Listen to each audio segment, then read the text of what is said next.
آپ کے علم میں ہوگا کہ اس وقت دنیا کی کل آبادی سمجھی جاتی ہے 6 ارب یعنی 600 کروڑ. اس میں کم سے کم 120 کروڑ مسلمان ہیں امت مسلمہ. گویا کہ ہر 5واں انسان جو ہے دنیا میں وہ حضور صلی اللہ علیہ وسلم کا کلمہ پڑھتا ہے.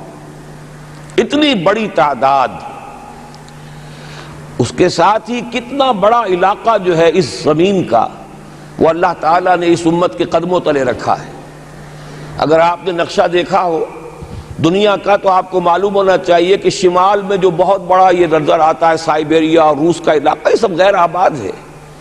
اس طرح شمالی امریکہ میں بھی کینیڈا سے اوپر بڑے بڑے آپ کو بر اعظم سے نظر آئیں گے، یہ سب غیر آباد ہیں. جو آباد علاقہ ہے دنیا کا اور جو زرخیز علاقہ ہے دنیا کا، اس کا کتنا بڑا حصہ ہے کہ جو امت محمد صلی اللہ علیہ وسلم کے قدموں تلے.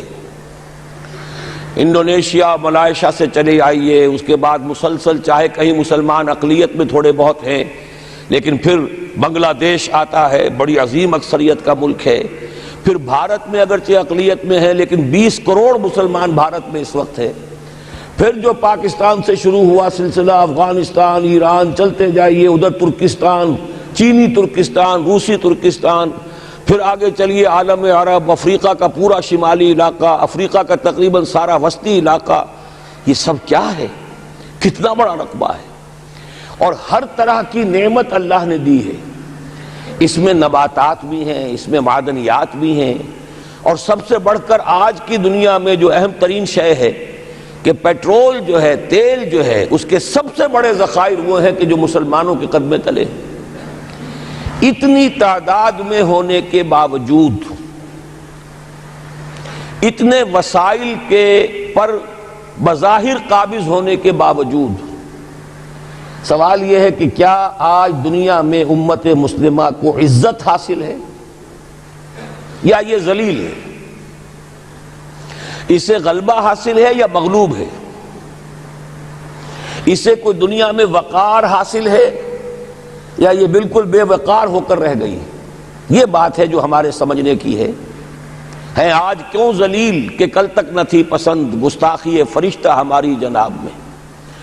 اس وقت صورت یہ ہو چکی ہے، آپ کو معلوم ہے کہ ہر جگہ پر پسماندگی کا نشان مسلمان ہیں. ہمارے سارے وسائل پر دوسروں کا قبضہ ہے.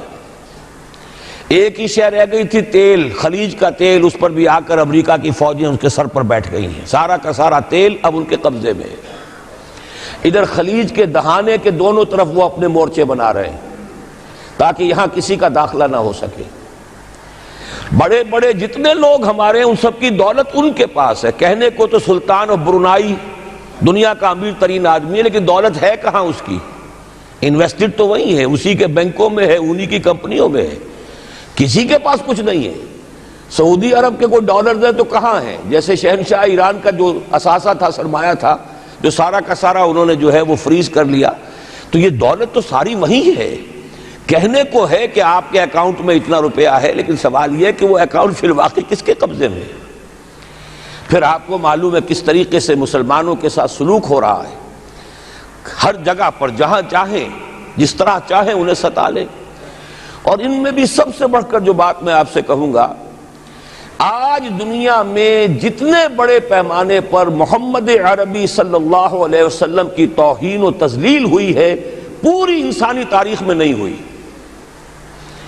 رشدی نے کتاب لکھی، بدترین حملے کیے. کیا رنگیلا رسول کتاب تھی جو لکھی تھی کسی ہندو نے، جس کو کہ ایک مسلمان نے پھر خنجر گھونپ کر اور ہلاک کر دیا تھا. وہ تو کچھ بھی نہیں تھی. اس کتاب کو رنگیلا رسول کو 100 سے ضرب دیجئے تو یہ کتاب بنتی ہے سیٹنک ورسز، اور وہ ملینز نہیں بلینز کی تعداد میں شائع ہوئی. اس کے خلاف احتجاج اگر کسی نے کیا ہے تو ان کے اوپر جوتے پڑے ہیں، ان پر ڈنڈے پڑے ہیں. پوری مغربی دنیا اس کے پیچھے آ گئی ہے، سپورٹ کیا ہے. لے دے کے ایک ملک نکلا ایران، اس نے کم سے کم یہ کہ اس کے قتل کا فتویٰ تو دیا، لیکن کیا کرے، قتل کرنے کی تو نوبت نہیں آئی. پورا عالم عیسائیت اس کی پشت پناہ ہے، اس کی مدد کر رہا ہے. یہ اتنی بڑی توہین محمد رسول اللہ صلی اللہ علیہ وسلم کی اور آپ کی ازواج مطہرات کی اور یہ بظاہر ایک ایسے شخص کے ہاتھوں جس کا نام مسلمانوں کا سا ہے، اس کا اتنا بڑے پیمانے پر ہونا، اور پھر یہ کہ مسلمان 120 کروڑ ہونے کے باوجود کچھ نہیں کر سکتے۔ میں وہ چیزیں نہیں گنوانا چاہتا کہ 15 لاکھ جو ہیں وہ ہمارے افغان بھائی جو ہیں انہوں نے جانیں دیں، فائدہ کس کو پہنچا؟ تاحال امریکہ کو، کہ اس کی جو مد مقابل قوت تھی USSR وہ ختم ہو گئی۔ اسی طریقے سے جو کچھ کشمیر میں ہو رہا ہے، ہماری بے حمیتی، بے غیرتی کا عالم یہ ہے، ہم کچھ اندر خانے تھوڑی بہت کو مدد کر کے سمجھتے ہیں کہ ہم نے فرض ادا کر دیا، جبکہ فرض تو یہ ہونا چاہیے تھا کہ ہم براہ راست اعلان کرتے اور انڈیا کو الٹیمیٹم دیتے کہ سٹاپ دس بزنس، یا یہ کہ پھر ہم سے جنگ ہے۔ جنگ کا نتیجہ تو پھر اللہ جس کو چاہے دے گا، اگر انسان اللہ تعالیٰ پر اعتماد رکھتا ہو، توکل رکھتا ہو، اپنے موقف کی حقانیت پر بھی اسے یقین ہو، تو کم من فیۃ قلیلۃ غلبت فیۃ کثیرۃ، تاریخ میں ہمیشہ ہوتا آیا ہے کہ چھوٹی قوتیں جو ہیں ان کو غلبہ اللہ نے عطا کیا ہے بڑی قوتوں پر، لیکن بے غیرتی کا عالم یہ ہے، بے حمیتی کا عالم یہ ہے، زبانی کلامی ہم سے بڑا ہمدرد کوئی نہیں مسلمانان کشمیر کا، جس لیڈر کو دیکھو بڑھ چڑھ کر بیان دے گا، لیکن عملاً ہم کیا کر رہے ہیں؟ یہ ساری صورتحال جو میں نے آپ کو بتائی ہے، ویسے تو اب یہ کہ اگر اس میں ایک خاکہ سا میں نے آپ کے سامنے رکھا ہے، اس میں رنگ بھروں تو ظاہر ہے کہ یہ پورا گھنٹہ اسی میں لگ جائے گا، لیکن جو اس کا اصل لب لباب ہے وہ یہ ہے کہ ہم اپنی جگہ بڑے خوش ہیں کہ ہم امت مرحوم ہیں، ہم تو امت محمد ہیں صلی اللہ علیہ وسلم، ہم تو اللہ کے پیارے ہیں، ہم اللہ کے لاڈلے ہیں، ہمیں اللہ کی شفاعت، ہمیں اللہ کے رسول کی شفاعت بھی ملے گی، جنت تو گویا کہ ہمارا پیدائشی مقام ہے۔ یہ سارے جو بھی ہمارے ذہنوں کے اندر ہیں خیالات، اور یہ جو ہمارے من گھڑت عقائد ہیں، آپ سوچئے کہ جب ہم جو آبجیکٹیو کنڈیشنز ہیں، گیون کنڈیشنز ہیں، جو سامنے کے حالات ہیں، ان سے جب تقابل کرتے تو معاملہ بہت مختلف ہے۔ یہ کیوں ہے؟ اصل میں سوال جب تک آپ اپنے سامنے نہیں رکھیں گے، اس کا جواب جو ہے اب اس پر غور کیجئے، کیوں ہے؟ کیا اللہ تعالیٰ کو محمد الرسول اللہ کی عزت و حرمت پیاری نہیں ہے؟ کیا محمد الرسول اللہ اللہ کے پیارے نہیں ہیں؟ حبیب رب العالمین نہیں ہے؟ کیا اللہ تعالیٰ کو کفار سے زیادہ محبت ہے؟ کیا وجہ ہے؟ رحمتیں ہیں تیری اغیار کے کاشانوں پر، اور برف گرتی ہے تو بیچارے مسلمانوں پر۔ سائنس میں وہ آگے ہیں، مالیات پر ان کا شکنجہ کسا ہوا ہے پوری دنیا پر، تہذیب ان کی ہے، تمدن ان کا ہے، ہم تو ان کے کیمپ فالوورز ہیں، نقش قدم پر چل رہے ہیں، ہم تو ان کی صرف یہ کہ نقالی کر رہے ہیں۔ تو سوچئے وجہ کیا ہے؟ کیا اللہ کو کفر زیادہ پسند ہے اسلام سے؟ کیا اللہ کو محمد الرسول اللہ صلی اللہ علیہ وسلم کی عزت و حرمت کا کوئی خیال نہیں؟ سوچنے کی بات ہے۔ ظاہر بات ہے کہ ان سوالات کا جواب تو ہاں میں آپ نہیں دے سکتے، یقیناً ایسا نہیں ہے۔ بہرحال وہ کافر ہیں، وہ اللہ کو نہیں مانتے، اللہ کے رسول کو نہیں مانتے، چلیے اللہ کو کسی نام سے مان لیا، گاڈ کہہ دیا، لیکن اللہ کے رسول کو تو نہیں مانتے۔ ایمان کا سارا دار و مدار تو رسالت پر ہے، اللہ کے اس کلام کو تو نہیں مانتے، اور اس کے باوجود ان کے لیے عزت ہے۔ رحمتیں ہیں تیری اغیار کے کاشانوں پر، برف گرتی ہے تو بیچارے مسلمانوں پر۔ یہ ایک لمحہ فکریہ ہے، یہ سوچنے کی بات ہے کہ ایسا کیوں ہے۔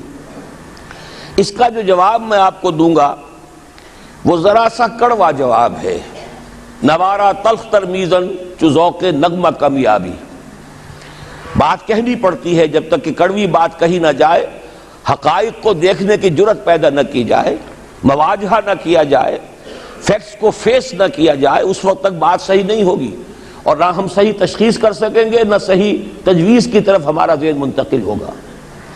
میں بہت سخت بات کہہ رہا ہوں، آج آسمان کے نیچے اس زمین پر عذاب الہی میں گرفتار امت مسلمہ ہے۔ بالفعل آج ہم امت مرحومہ نہیں ہیں، رحمت والی امت نہیں ہیں، امت معذبہ ہیں۔ آج ہم پر اللہ کا عذاب ہے۔ وہ کیوں ہے؟ دیکھیے، اللہ کا قانون یہ ہے، اور یہ اللہ کی سنت ہے، میں نے اپنی ایک کتاب میں اس پر مفصل بہت مضمون لکھا ہے، قرآن کا قانون عذاب۔ ایک عذاب تو آیا کرتا تھا ان قوموں پر جن کی طرف اللہ رسول بھیجتا تھا، اِنَّا أَرْسَلْنَا نُوحًا إِلَىٰ قَوْمِهِ۔ اگر رسول کی بات مان لی تو قوم کے لیے بہت خوشحالی ہے، مبارکباد ہے، اللہ کی رحمتوں کے سائے ہیں، اور نہیں مانی تو بربادی ہے، تباہی ہے، خاتمہ ہے۔ پوری قوم نوح غرق کر دی گئی، پوری قوم عاد ختم کر دی گئی، حضرت ہود کو نہیں مانا۔ پوری قوم سمود ختم کر دی گئی، حضرت صالح کو نہیں مانا۔ عمورہ اور صدوم کی بستیاں ختم کر دی گئی، حضرت لوط کو نہیں مانا۔ آل فرعون غرق کر دیے گئے، حضرت موسیٰ کو نہیں مانا۔ مدین کے علاقے کو تباہ کر دیا گیا، حضرت شعیب کو نہیں مانا۔ یہ بات سمجھ میں آ گئی؟ لیکن جب سے نبوت اور رسالت کا سلسلہ ختم ہوا، اس قسم کا عذاب اب دنیا میں نہیں آ سکتا۔ وَمَا كُنَّا مُعَذِّبِينَ حَتَّى نَبْعَثَ رَسُولًا، ایسا عذاب ہم نہیں بھیجتے رہے جب تک کہ رسول کو نہ بھیج دیں۔ رسول آ گیا، اس نے حق کو بیان کر دیا، بات کو کھول کھول کر مبرہن کر دیا، ہر چیز واضح کر دی، کوئی مغالطے کا امکان نہ رہا۔ جاء الحق وزهق الباطل، ہر شے جو ہے دودھ کا دودھ، پانی کا پانی جدا ہو گیا۔ اب بھی جس نے نہیں مانا تو معلوم ہوا اس میں کوئی خیر نہیں ہے، اب خیر کا فقدان ہے۔ تو اس قوم کو جیسے کہ آپ باغ کے اندر جھاڑو دے کر جب بھی کوئی آندھی چلے تو پتے گرے ہوئے ہوتے ہیں، ان پتوں کو ایک جگہ جمع کر کے دیاسلائی دکھا دیتے ہیں تاکہ یہ پتے جو ہیں یہاں پر بدزیبی کا ذریعہ نہ بنے، تو پوری قوم ہلاک، کأن لم یغنوا فیہا، ایسے ہو گئے جیسے تھے ہی نہیں۔ یہ عذاب اب نہیں آئے گا، اس لیے کہ آخری نبی، آخری رسول محمد الرسول اللہ صلی اللہ علیہ وسلم۔ اب آج جو عذاب آتا ہے، دیکھیے کافروں کے لیے عذاب اصل میں آخرت میں ہے۔ دار العذاب، دار الجزا، وہ تو آخرت ہے، یہ تو دار الامتحان ہے۔ اب جو عذاب آتا ہے وہ اس قوم پر جو ہو تو حامل کتاب الہی، شریعت خداوندی کی کسٹوڈین، اللہ کے رسول کی نام لیوا، اس کے ساتھ عشق کا دعویٰ کرنے والی، عمل اس کے برعکس ہو۔ حالانکہ اللہ نے اگر اسے وہ مقام دیا، اللہ نے اس کی طرف رسول بھیجا اور اسے رسول کے امتی بننے کا شرف عطا کیا، اسے اپنا کلام دیا، کتاب دی، اسے اپنی شریعت دی، تو کس لیے دی؟ تاکہ اس پر خود بھی عمل کریں، اسے دوسروں تک بھی پہنچائیں۔ وہ گویا کہ اس روئے ارضی پر وہ امت، وہ قوم اللہ کی نمائندہ قوم ہوتی ہے، ریپرزنٹیٹو ہوتی ہے۔ اے انسانوں، ہمارے پاس ہے تمہارے خالق اور مالک اور پروردگار کا قانون، ہمارے پاس ہے اس کی ہدایت، ہمارے پاس ہے اس کی کتاب، ہمارے پاس ہے اس کے رسول کا اسوہ۔ آؤ ہماری طرف، ہمیں جانچو، ہمیں پرکھو، ہمیں دیکھو، ہم واقعتاً اسی کتاب کے مطابق چل رہے ہیں نا؟ دیکھ لو ہم جو کہتے ہیں وہی کرتے ہیں نا؟ وہی بات تو نہیں ہے کہ لما تقولون ما لا تفعلون، کبر مقتا عند اللہ ان تقولوا ما لا تفعلون۔ آؤ دیکھو ہم نے اس کتاب کے مطابق، اللہ کی ہدایت کے مطابق کیسا اچھا معاشرہ بنایا ہے، کیسا انصاف ہے، کیسا امن ہے، کیسا بھائی چارہ ہے، کیسی اخوت ہے۔ آؤ دیکھو ہمارے ہاں تقسیم دولت کا نظام کتنا صحیح ہے۔ ایسا نہیں ہے کہ کوئی جو ہے اسے دولت کی بدہضمی ہو رہی ہو اور کوئی وہ ہے کہ جو بھوکا مر رہا ہو، ایسا نہیں ہے۔ دیکھو ہمارے ہاں انسانی شرافت، انسانی عزت، انسانی پریسٹیج اور انسانی حقوق بہتر سے بہتر شکل میں موجود ہیں، حریت ہے، آزادی اظہار رائے ہے، سب کچھ ہے۔ یہ کام اگر وہ امت کرے تو اس سے زیادہ خوش نصیب کوئی نہیں۔ پھر دنیا میں اس کو غلبہ ہوگا، دنیا کی خلافت اس کو دی جائے گی، دنیا کی امامت اس کو دی جائے گی، دنیا کی قیادت اس کو دی جائے گی۔ جیسے کبھی اقبال نے کہا تھا کہ سبق پھر پڑھ شجاعت کا، عدالت کا، صداقت کا، لیا جائے گا تجھ سے کام دنیا کی امامت کا۔ لیکن پھر وہی سبق پڑھنا پڑے گا جو صحابہ کرام نے پڑھا تھا۔ جب صحابہ کرام نے وہ سبق پڑھا تھا تو دنیا کی امامت اللہ نے ان کو عطا کی تھی کہ نہیں کی تھی؟ اگر تو اس کے مطابق عمل ہے تو ان سے زیادہ اللہ کو محبوب کوئی نہیں، اور اگر طرز عمل برعکس ہو جائے، کہیں کچھ اور کریں کچھ اور، کہیں یہ کہ قرآن پر ہمارا ایمان ہے اور اس کے قانون کو نافذ نہ کریں، کہیں یہ کہ ہماری تو محبوب ترین شخصیت محمد ہیں اور ان کی سنت کے اوپر عمل نہ کریں صلی اللہ علیہ وسلم. قرآن نے جس شے کو حرام کیا ہے اس کا استعمال کر رہے ہوں. اگر طرز عمل یہ ہو اور یہ طرز عمل اس حد کو پہنچ جائے کہ دنیا تانے دے یہ مسلمان کہاں اسلام دنیا میں ہمیں دکھاؤ, کہاں اسلام ہے؟ یہ مسلمان کیا اسلام پر کاربند ہیں؟ جارج برنارڈ شاہ نے کہا تھا کہ میں جب قرآن پڑھتا ہوں تو محسوس کرتا ہوں اس سے بہتر کتاب کوئی ممکن نہیں, لیکن جب مسلمانوں کو دیکھتا ہوں تو محسوس کرتا ہوں ان سے زیادہ ذلیل قوم دنیا میں کوئی نہیں. یہ کنٹراسٹ ہے جو ہم اپنے وجود سے پیش کر رہے ہیں. کیا اس کی وجہ سے لوگ اسلام کی طرف راغب ہوں گے یا اسلام سے متنفر ہوں گے؟ کیا ہمارا منہ ہوتا ہے ہم باہر جاتے ہیں؟ اسی لیے ہم تو تبلیغ, میں تو کم سے کم وہاں جا کر جو مسلمان کھوئی ہوئی بھیڑیں ہیں امت محمد صلی اللہ علیہ وسلم کی, انہی کو ریکلیم کرنے کی کوشش کرتا ہوں. جیسے کہ حضرت مسیح نے کہا تھا میں تو بنی اسرائیل کے گھرانے کی کھوئی ہوئی بھیڑوں کی تلاش میں آیا ہوں. میرا منہ نہیں ہے کہ میں وہاں کسی امریکن سے بات کروں.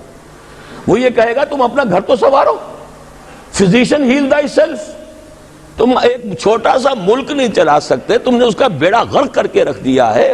تم نے اسے کورٹ آف وارڈ بنوا دیا ہے IMF کا. ہاں یہاں تو گھڑی گھڑی جو ہے قرقمین آتے ہیں IMF کے اور ورلڈ بینک کے قرقی کرنے کے لیے. ہر روز ایک نئی قرقی ہو رہی ہے, ہر روز جو ہے آج پھر گاڑیوں کا کرایہ بڑھ رہا ہے, بجلی کا کرایہ قرقی ہو رہی ہے. عوام کے اندر جو بھی رہا رہ گیا اسے بھی چوسنے کا اور کشید کرنے کے لیے. ایک حکومت کو گرا دو وہ تو بدنام کر دی گئی, دوسری حکومت لے آؤ اس کے ہاتھوں کچھ کام کروا لو, وہ بدنام ہو جائیں گے تو ان کو بھی ہٹا دینا. ان کا کیا کھیل ہے؟ یہ کھیل کھیلتے رہیں گے اور اس میں یہ ہے کہ اپنی قرقیاں کرتے چلے جاؤ. یہ حال اب کیا میرا منہ ہے کہ میں جا کر وہاں بات کروں؟ تم اپنے گھر کو دیکھو, تم اپنے ملک کو دیکھو. ایک وہ ہے جنہیں تصویر بنا آتی ہے, ایک تم ہو کہ لیا اپنی بھی صورت کو بگاڑ. ایک ہی ساتھ تم آزاد ہوئے تھے, ہندو بھی تھے کہ نہیں تھے. انہوں نے اس ملک کو بنایا ہے, اپنی معیشت کو, اپنی اکانومی کو اپنی بنیادوں پر, اپنے پاؤں پر, اپنے پیروں پر کھڑا کیا ہے. آج جو ہے وہ ایک منی سپر پاور بن چکا ہے, اور وہ کہ ڈرتا تھا پاکستان دو طرف سے ہمیں جو ہے قابو میں کر لے گا. پہلے تقریباً 20 برس جو ہیں ہندوستان کے, بھارت کے کانپتے ہوئے گزرے ہیں پاکستان سے. اب 30 برس سے جو صورتحال ہے وہ آپ کو معلوم ہے. تو صورت یہ ہے کہ جب کوئی قوم جو امت مسلمہ ہو یہ طرز عمل اختیار کرتی ہے تو عذاب اس پر آتا ہے. بڑی کڑوی بات ہے. آج عذاب کفار پر نہیں آ رہا, وہ تو اللہ تعالیٰ ان سے آخرت میں نمٹ لے گا, اور آخرت تو ہے ہمیشہ کی, بڑا سو عذاب تو وہی کا ہے. وَلَعَذَابُ الْآخِرَةِ أَكْبَرُ لَوْ كَانُوا يَعْلَمُونَ. دنیا میں کفار پر عذاب آتا تھا جب کوئی رسول بھیج دیا جائے, اب رسول آئے گا نہیں, لیکن اب دنیا میں جو عذاب آتا ہے وہ مسلمان امت پر آتا ہے.